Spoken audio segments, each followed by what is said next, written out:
দেশৰ প্ৰধানমন্ত্ৰী নৰেন্দ্ৰ মোদী ডাঙৰীয়াৰ জন্মদিন উপলক্ষে তেখেতক প্ৰধানমন্ত্ৰী নৰেন্দ্ৰ মোদী ডাঙৰীয়াক জন্মদিনৰ বহুত শুভেচ্ছা জনালোঁ, হিয়াভৰা অভিনন্দন জনালোঁ আৰু নেদেখাজনৰ ওচৰত প্ৰাৰ্থনা কৰিলোঁ তেখেতক দীৰ্ঘ আয়ু দিয়ক আৰু লগতে দীৰ্ঘ আয়ু কামনা কৰিলোঁ। এয়াই মোৰ প্ৰাৰ্থনা নেদেখাজনৰ ওচৰত।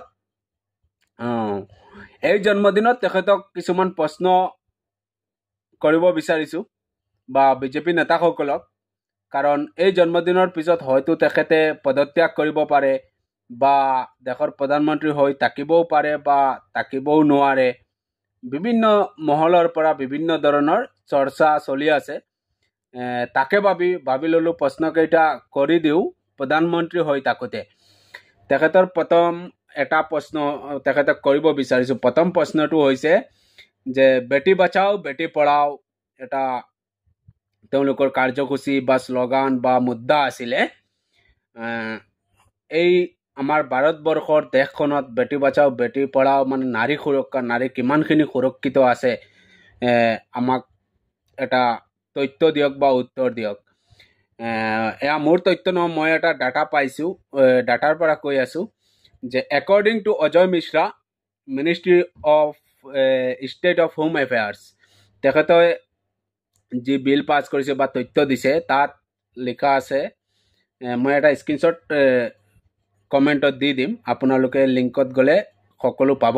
মই থুলমূলকৈ ক'ব বিচাৰিছোঁ 2019 চনৰ পৰা 2021 চনলৈকে মই চাইছোঁ।